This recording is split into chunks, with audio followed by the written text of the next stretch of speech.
call you Theo? Or was that something I was only supposed to call you when you raped me? Because you said it sounded so hot. Does it still sound sexy? As you remember it? Hearing me say it now in this courtroom? You knew me personally since the day I was born. You held me as a baby and watched me crawl around the room. You watched me grow up. You were supposed to protect me and care for me. You saw how I accepted your anointment as I grew up and knew how faithful I was to your so-called election.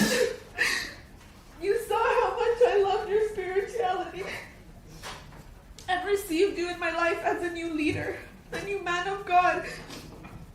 Once you were chosen to be the successor, you saw my undying commitment and love for you and chose to take advantage of it in the most sickening ways imaginable. You chose to violate my innocence and steal my virginity.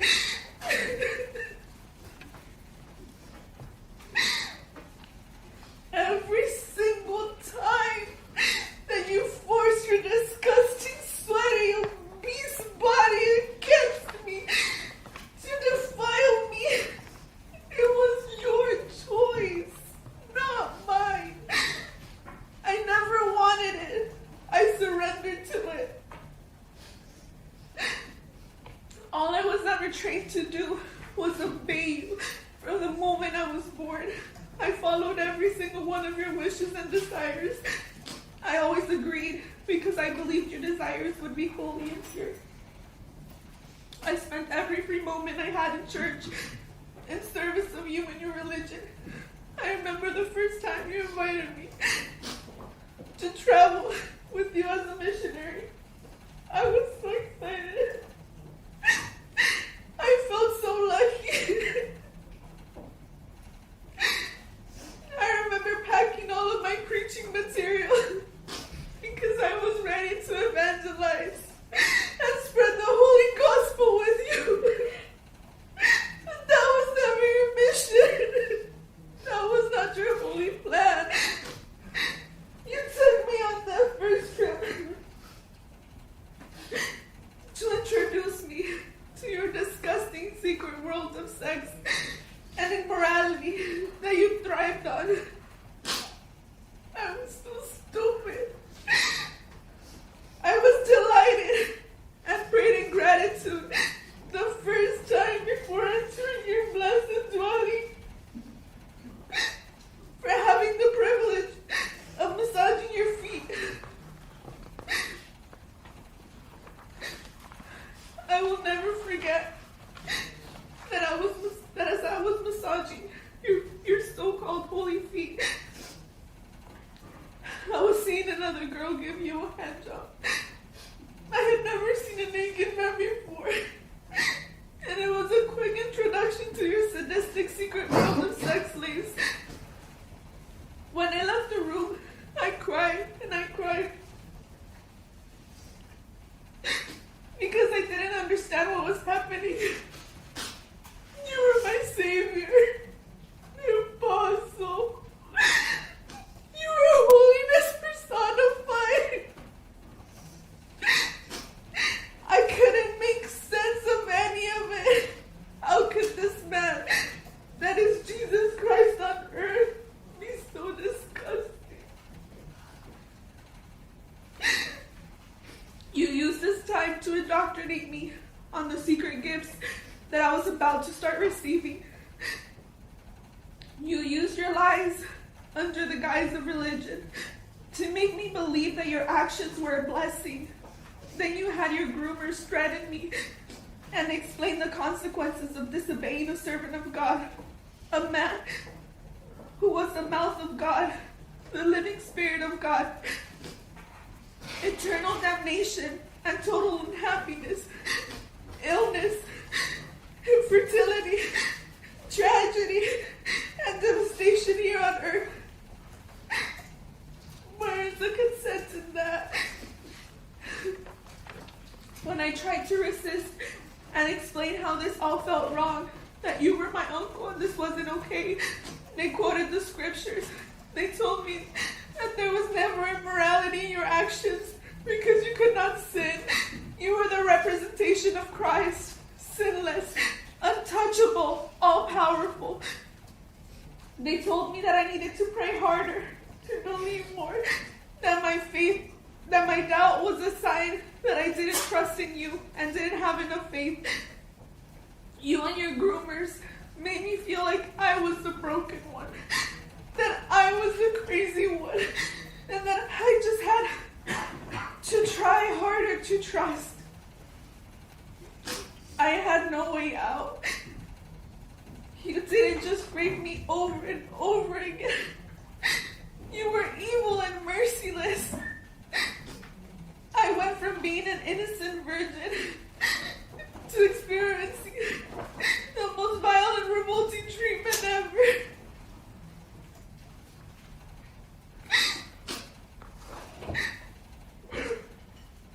You're disgusting human ways.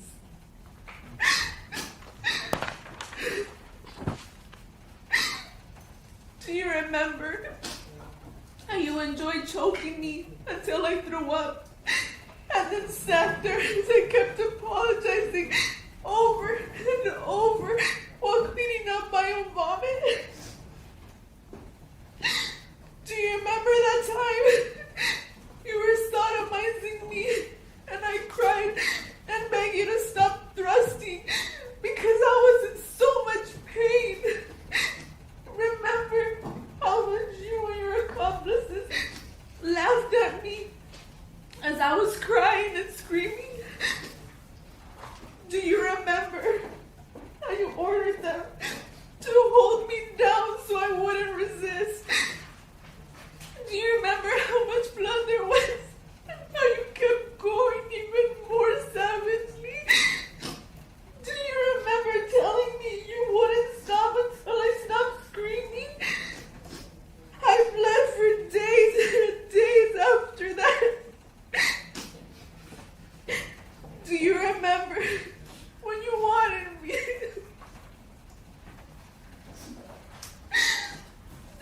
God.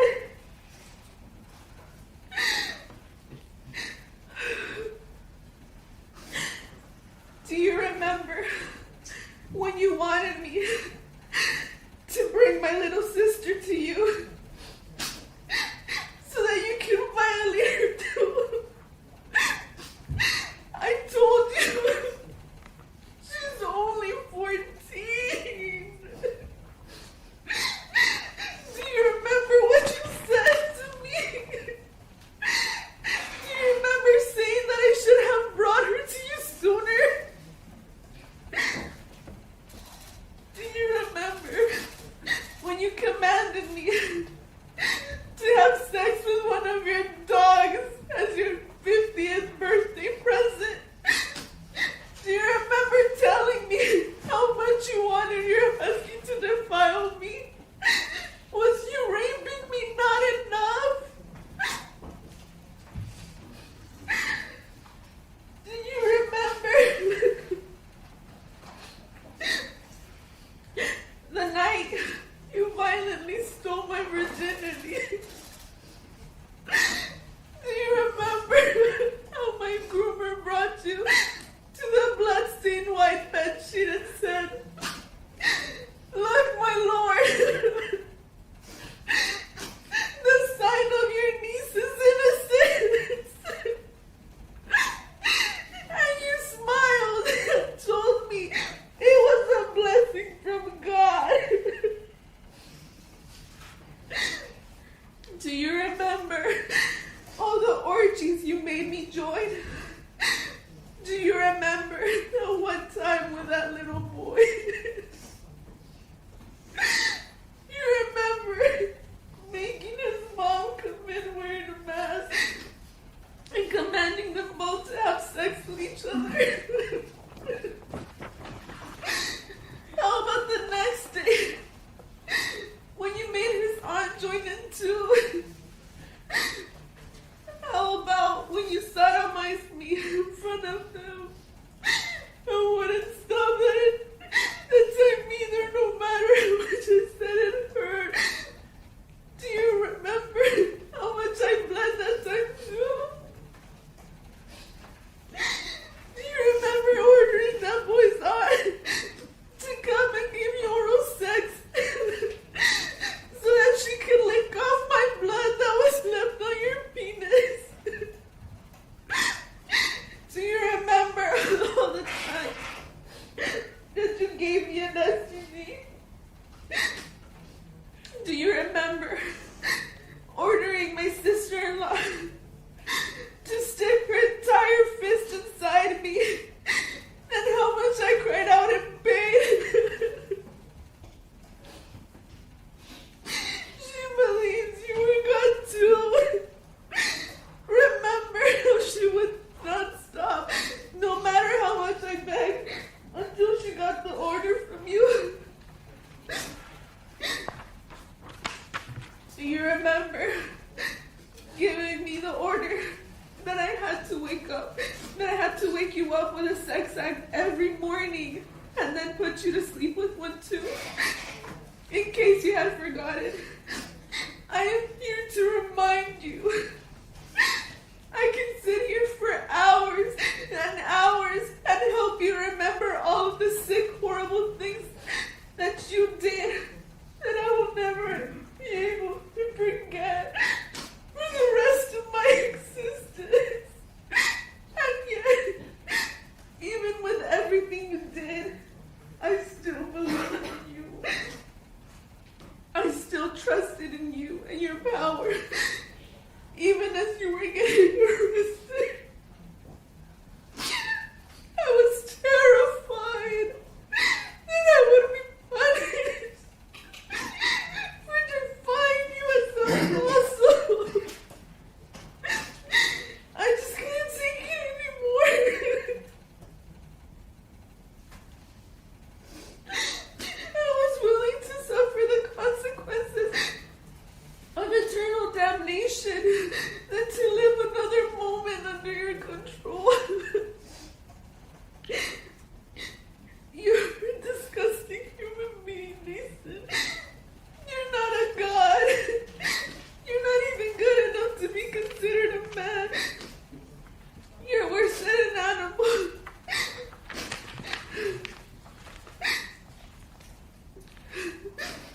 I would treat the scum beneath my shoes more kindly than I would treat you. And even that is more than you deserve.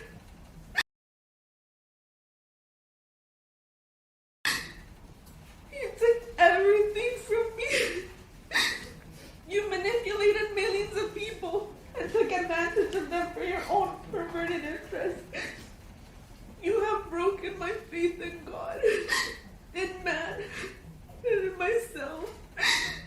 I struggle to trust everyone and everything. You took away my youth and my innocence.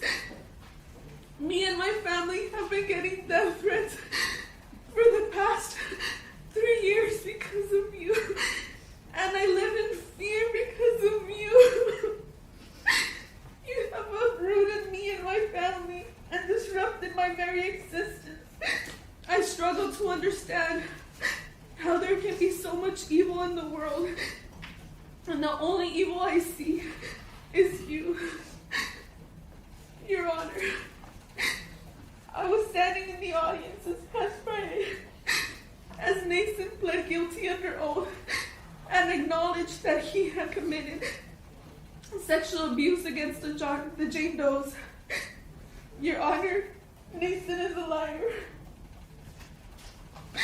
He lied to me. He lied to my fellow Jane Does. And he lied when he represented that he acknowledged his guilt while standing in your courtroom.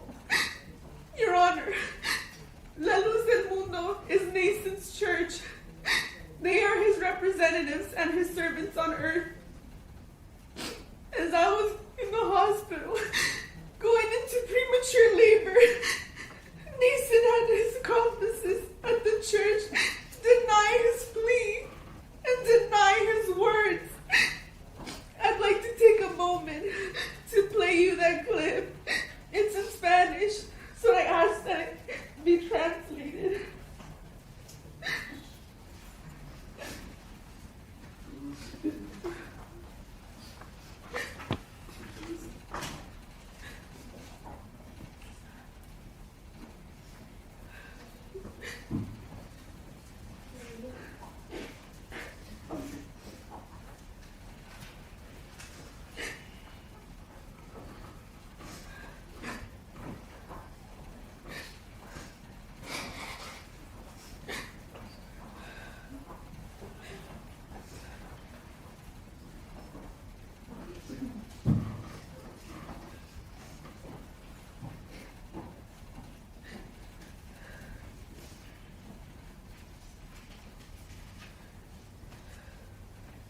to all of the church members,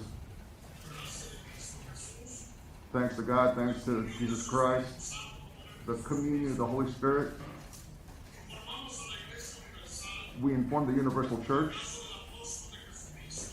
the Apostle of Jesus Christ, Naason Garcia, has not had his rights respected. In fact, from the time he was arrested, we don't even know who's accusing him, including the denial of bail. On top of that, one second, Your Honor, please.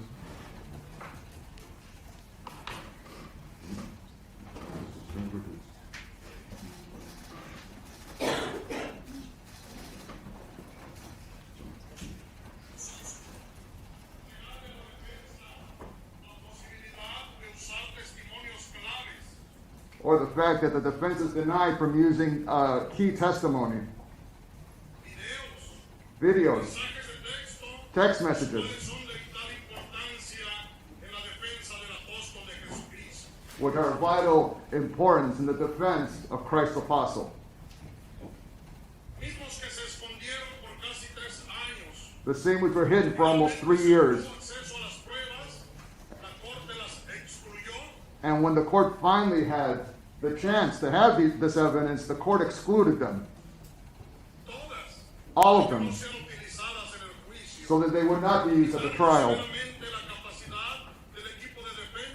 Diminishing the capacity of the defense team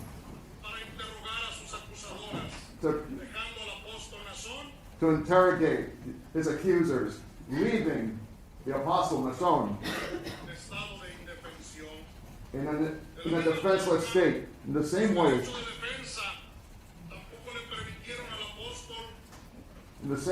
his right to defense, and in the same regards to his right to defense, the apostle, the defense was denied to present witnesses in his favor, but his accusers were allowed to present themselves before the court without revealing their identities publicly.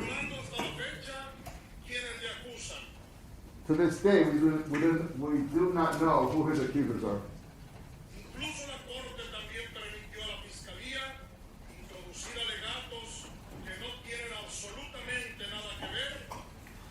The court, in fact, allowed the prosecution to present accusations which are meaningless, which are pointless in regards to this case.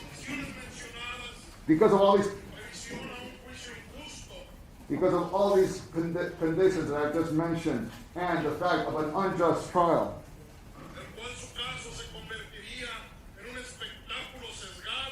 in which his trial would become a pig circus. It would expose his family, and it would expose his family and the church to months of harassment, denigrating accusations. The apostle, due to all this, reluctantly came to a decision.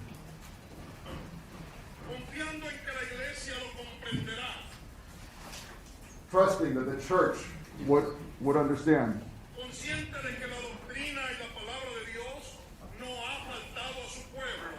Conscious that the word and the doctrine of God has not been lost on his people.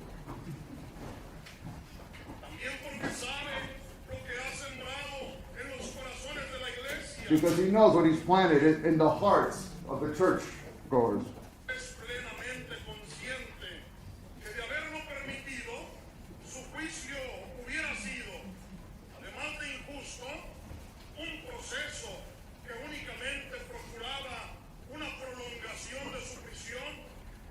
Knowing that, had it been permitted, his trial would have only, interpreter needs to repeat here, Your Honor.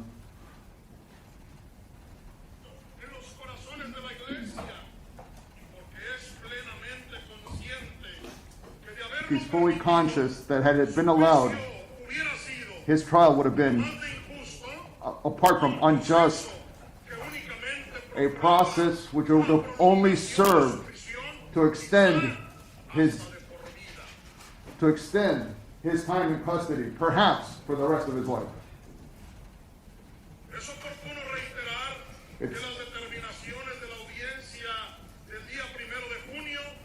It's important to note that the hearing, which was conducted on June 1st,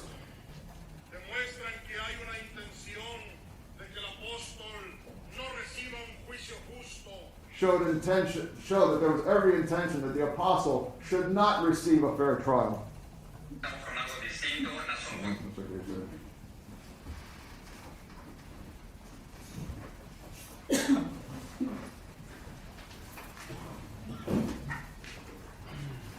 Your Honor, the person that speaks in that video is sitting right here in your courtroom. It's right there. Naason brought his right-hand man. He brought his followers here so that he can be able to intimidate us further. He lied. I was here in this courtroom when he said he was guilty. Then why is he lying to the church? He's a liar. Your Honor, I wrote my victim statement from a hospital bed this last Friday because I wanted to preterm labor. After hearing the news of Naason's plea, the agreement was a complete shock, and the stress and emotions since then have almost destroyed me. It has almost destroyed my daughter. This is how much this case means to me. As a victim, you must know that the plea agreement felt like a blow to the stomach. It felt like we were re-victimized all over again. We as victims sacrificed absolutely everything to come forward. We did it because we know just how evil and dangerous Naason is. The reason many of us agreed to put ourselves and our lives on the line is because we want to make sure that this man is put away for life and cannot hurt another soul. When I agreed to be a Jane Doe, I was assured that there would be no negotiations and no plea agreements. The prosecution assured me of that from the very beginning. They said no negotiations and no agreements was one of the only reasons I agreed to come forward. We as Jane Does did not even think he was allowed to take a plea anymore. We were getting ready for trial and excited to finally have our day in court. And then we got a call telling us we had 15 minutes to get to downtown to speak with the prosecution. I didn't even realize we were going to court. We felt like in an instant we were told, game over, thanks for participating. Step aside to see your rapist get a trophy. We were told everything was agreed upon, signed and ordered. All of this without speaking to a single one of us sitting here today. The actual people that suffered his cruelty and were victims of his crime. Your Honor, this man destroyed my life. And through his unremorseful plea, he exerts his power once more. I had to spend the entire weekend listening to the church members claim that Naason was vindicated. That if we really had any evidence against him, that he would be locked away for life. And that this was a sign of his innocence. Your Honor, my faith was used as a weapon against me by Naasón Joaquín Garcia. I did not consent to have sex with Naason. I was taught that my body had to be surrendered to Naason for my salvation. Every single day, every day, before I was going to be raped by Naason.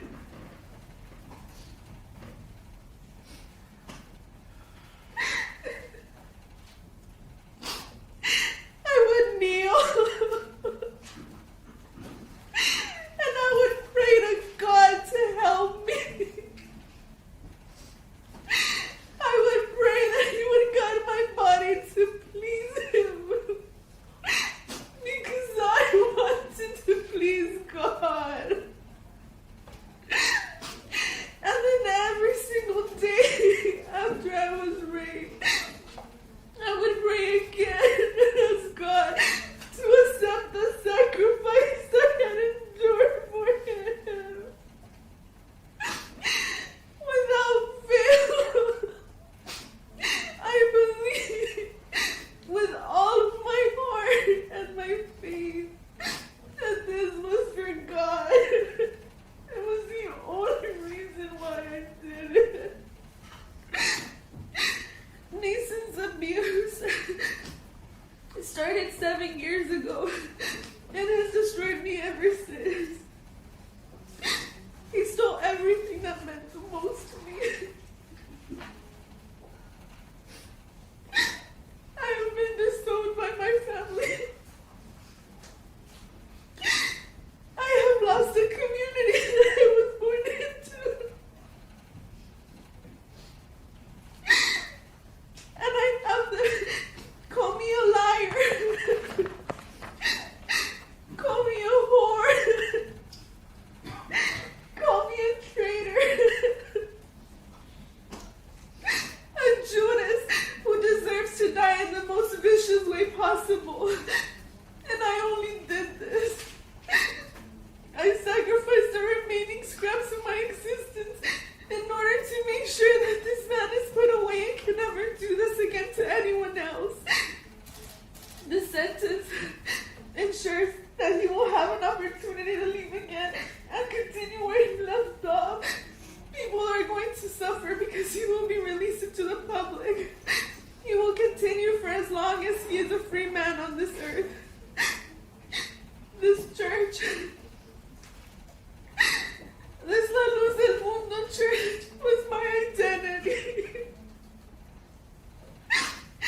It was my life day in and day out. It was my belief. I loved the church with a passion, and I lost that too. Once I learned about the secret life of the apostle, it was like living a parallel reality. One of light and one of pure darkness. Naason took everything from me, but the worst thing that he stole, the one thing that pains me every single moment of my life,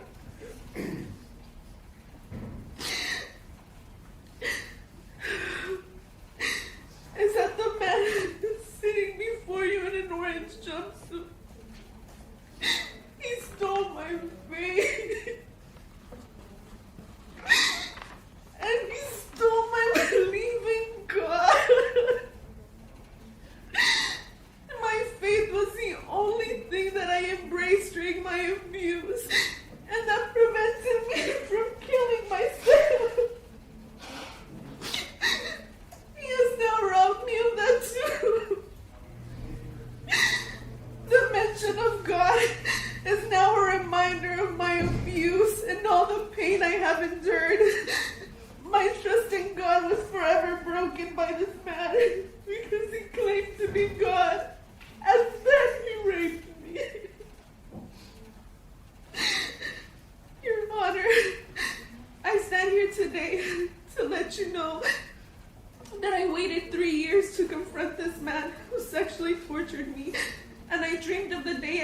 have him take responsibility for what he did to me.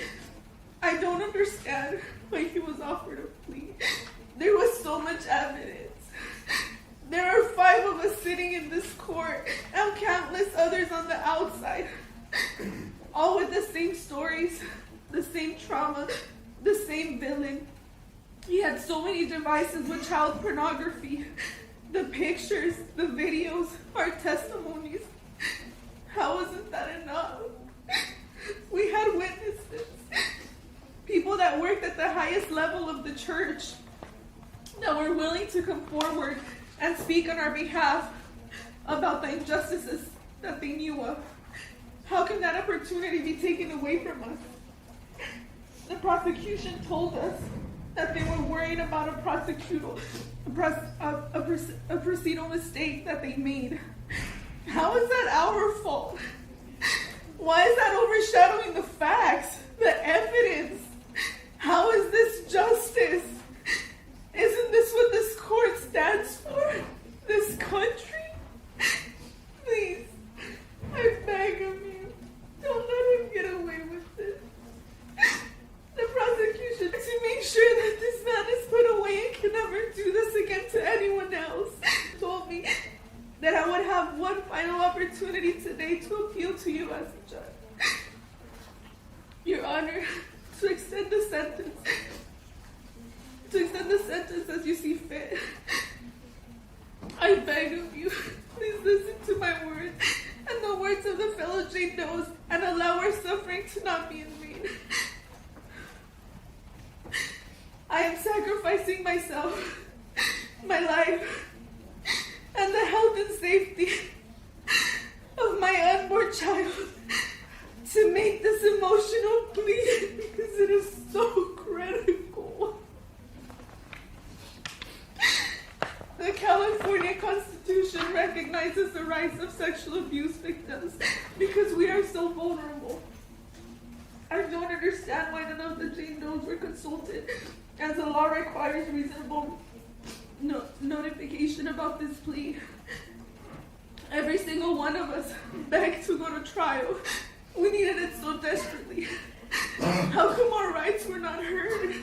How come the prosecution was allowed to forgo our rights under Marcy's law? We need your protection, and we need your judgment, Your Honor. You are literally the only person in this world who can see our sorrow. I ask for you to use your power as a sitting judge and extend his sentence in any way you can. All of us think that you at least give him the maximum sentence for the charges he admitted to.